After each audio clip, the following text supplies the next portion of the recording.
안녕하세요. 미셸쌤입니다. 오늘은 고브리지 서양미술사 23장 18세기 이성의 시대 영국과 프랑스의 미술을 살펴볼 건데요.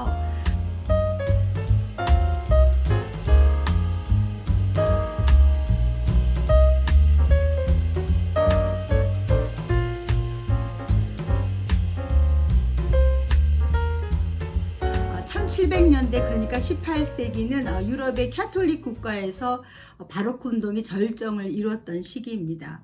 프로테스탄트 국가들은 이 강력한 이 엄청난 바로크의 영향 아래 있었지만 그렇다고 해서 쉽게 받아들이지도 않았어요. 이 시기가 영국은 왕정 복고 시대였는데요. 청교도적인 그런 취향과 세계관을 싫어했는데도 불구하고 이러한 태도는 그대로 이어갑니다. 크리스토퍼 랜경은 이 시대에 영국이 나온 가장 위대한 건축가죠. 1666년 런던의 대화재 때 소실됐던 교회들을 재건하는 아주 막중한 임무를 맡게 됩니다. 크리스토퍼 랜경이 지은 런던의 랜드마크죠. 세인트폴 대성당입니다. 사실 이 건축가가 로마에 한 번도 가보지 않았다는데 20년 전에 지어진 로마의 바로크 교회랑 이렇게 비교해서 보니까 건물의 배치 방식 그리고 장식적인 효과에 있어서 꽤 영향을 받았다는 게 보이죠. 세인트폴 교회가 사실 규모는 훨씬 크지만 중앙에 둥근 지붕 그러니까 돔과 또 양옆으로 있는 두 개의 탑 그리고 고대 신전을 연상시키는 현관 정면의 구성이 그렇군요. 그렇지만 전반적인 인상은 정말 달라요.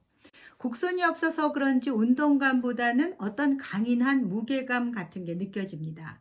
원주를 두 개씩 세워서 당당함까지 더했는데 이런 각각의 형태들은 이탈리아 르네상스 건축을 엄격히 따르고 있어서 어딘지 은근하면서도 차분한 인상마저 주고 있어요.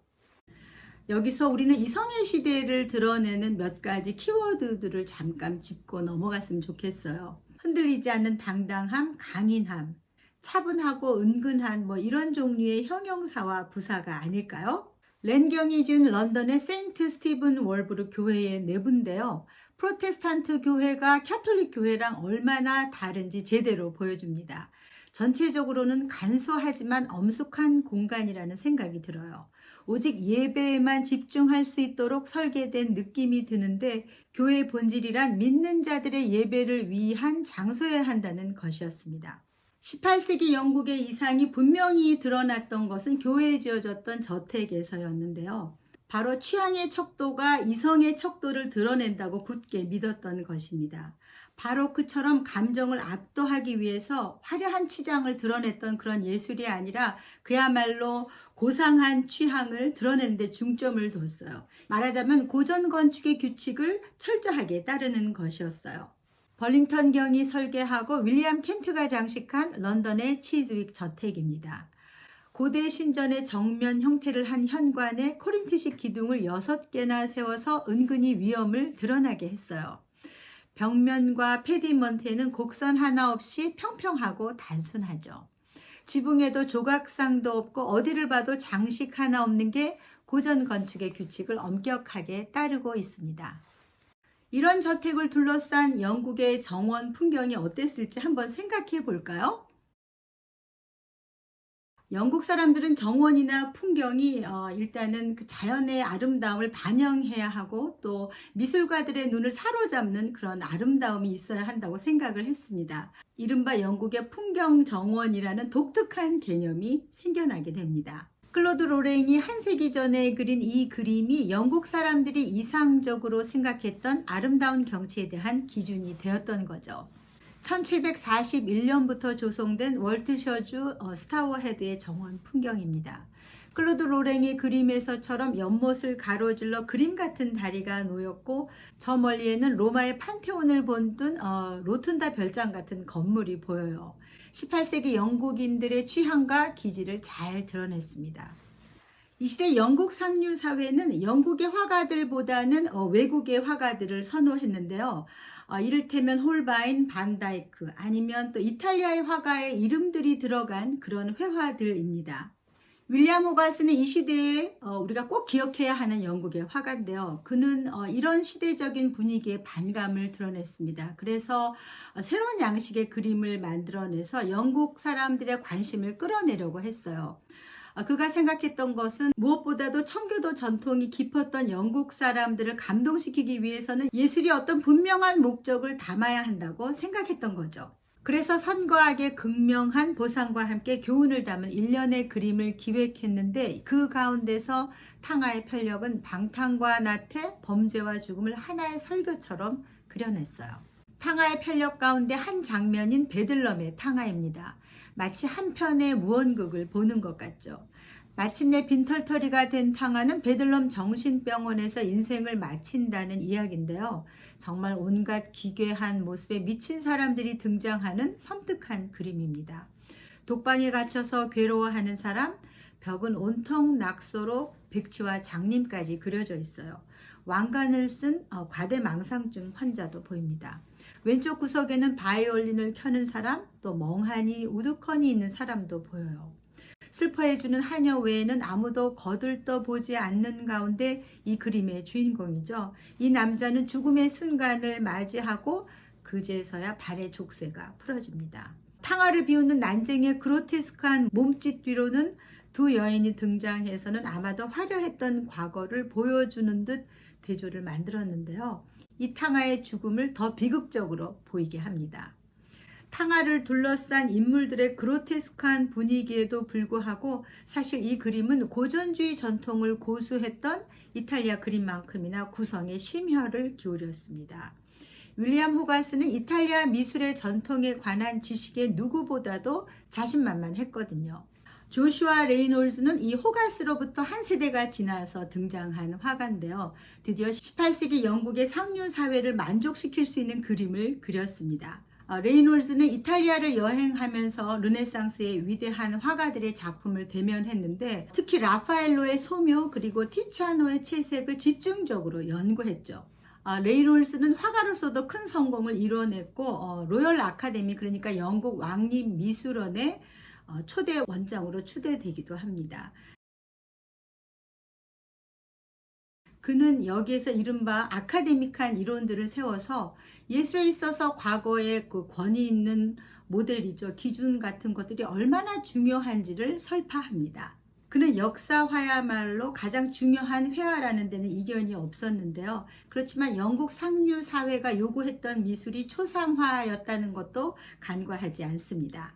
조지프 바레티의 초상화입니다. 이탈리아 출신 학자인데 영어, 이탈리아어 사전을 편찬했어요. 이 그림을 그렸던 레이놀즈의 강연집을 이탈리아어로 번역하기도 했습니다. 학자를 아주 가까이서 친숙하게 표현했으면서도 어떤 존경심이 배어있는 게 한 학자를 완벽하게 기록하기 위해 그린 초상화 같아요. 레이놀즈는 어린아이의 초상화라 해서 배경 하나 소홀하게 그리는 법이 없죠.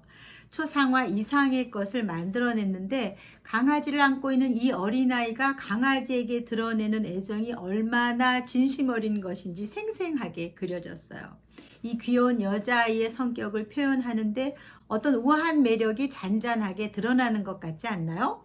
토마스 게인스버러는 초상화에 있어서 레이놀즈와 비길 만한 그런 같은 시대의 영국의 화가인데요. 둘의 배경은 너무나 달랐습니다.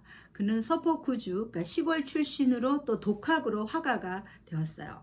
게인즈버러가 그린 하버필드 양의 초상화입니다. 이 조그만 숙녀는 무심하게 망토의 끈을 메고 있는데 아마도 산책을 가려나 봐요. 이처럼 단순한 행동을 이토록 고요하고 예쁘게 그려낼 수 있다는 게 정말 놀랍죠? 화가의 분놀림 그리고 세심한 관찰력은 틀에 박히지 않은 초상화를 그렸는데 그렇다고 고상하다거나 교양 있는 채 한 구석은 보이지 않습니다. 불구스레한 얼굴, 또 반짝거리는 망토, 모자의 장식 리본을 정말이지 세련되고 섬세하게 완벽하리만치 표현해냈어요. 흥미로운 건 레이놀즈 그리고 게인스버러가 쇄도하는 초상화의 주문으로 인해서 두 화가가 정작 그리고 싶었던 그림을 그릴 수 없었다는 건데 이 말은 미켈란젤로의 딜레마와 닮은 구석이 있습니다. 게인즈버러가 그린 풍경화를 위한 습작인데 조용한 시골에서 실내악을 즐겨 들었던 예술가의 일상이 그대로 보이고 들리는 듯합니다.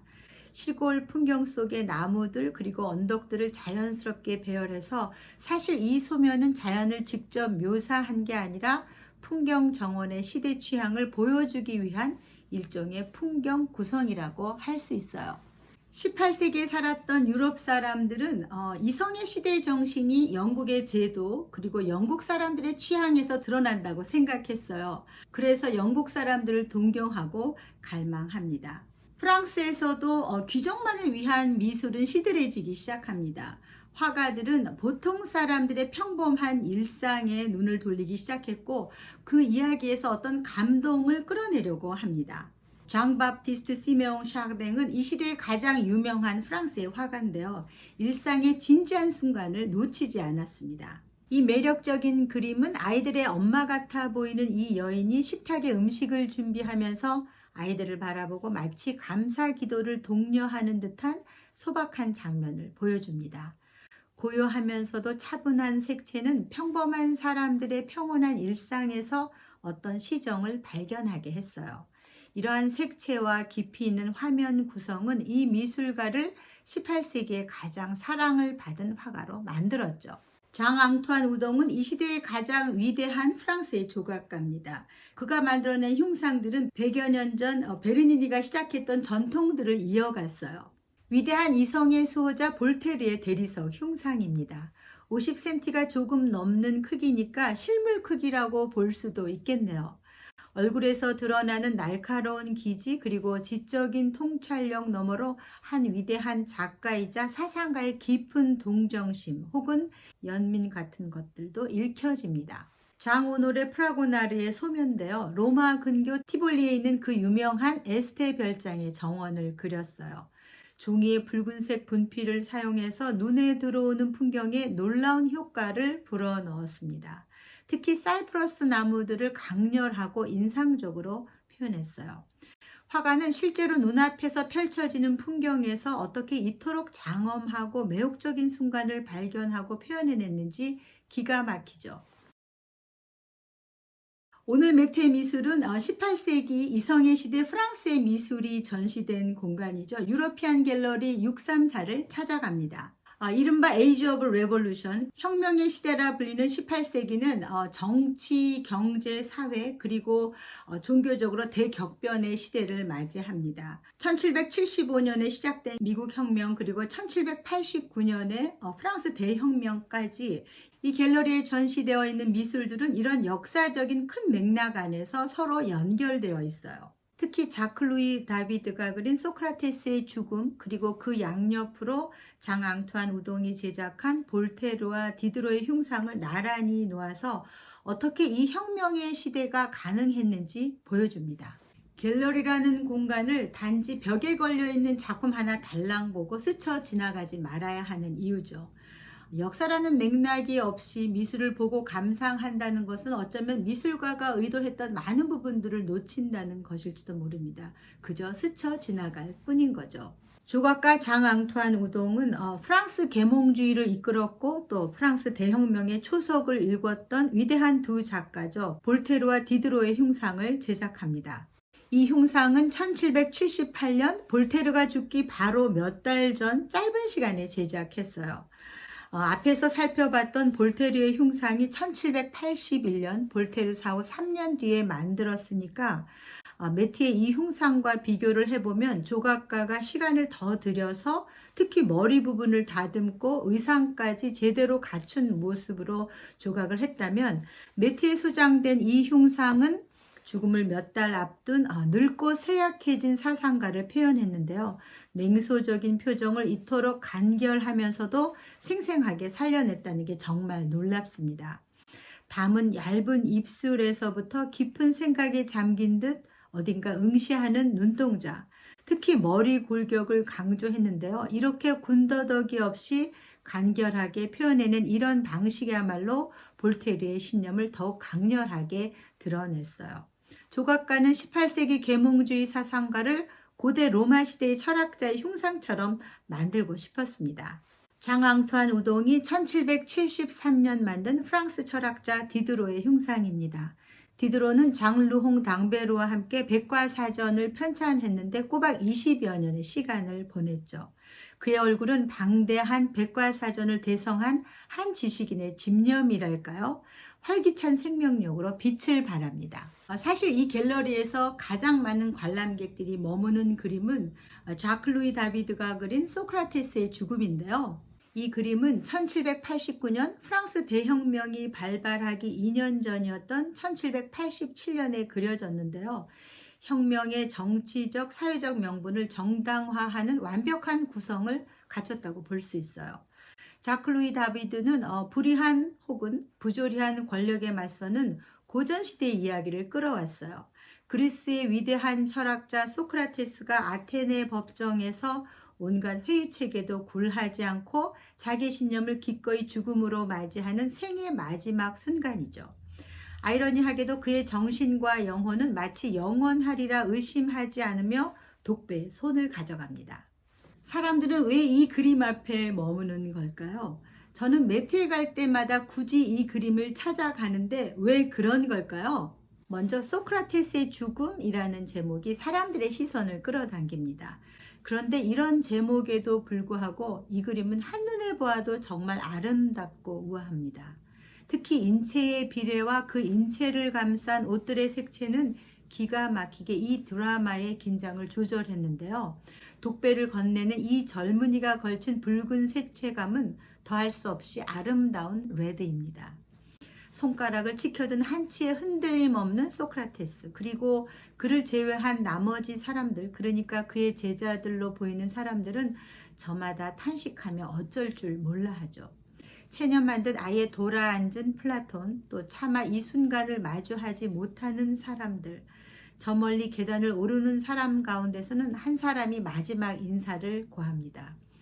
이 모든 극적인 드라마에도 불구하고 화면 전체에는 고전시대의 균형과 비례의 아름다움이 보는 이를 즐겁게 합니다. 이 갤러리에는 혁명이라는 주제와 비껴갈 것만 같은 매혹적인 그림이 걸려 있어서 눈길을 끌죠. 이 격변의 시대를 살았던 여성 화가 마리 드니즈 빌레가 1801년에 그린 그림입니다. 그리던 캔버스에서 눈을 뗀 이 아름다운 화가는 우리를 빤히 바라보는데요. 허리를 두른 핑크 리본이 그녀의 흰 드레스를 더욱 우아하게 만들었어요.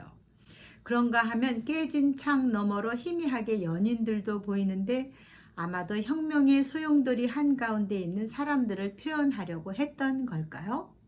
오늘 제가 준비한 이야기는 여기까지입니다. 다음 시간에는 곰브리지 서양미술사 24장, 18세기 말 19세기 초에 영국과 프랑스 그리고 처음 등장하는 미국의 미술을 가지고 찾아올게요. 감사합니다.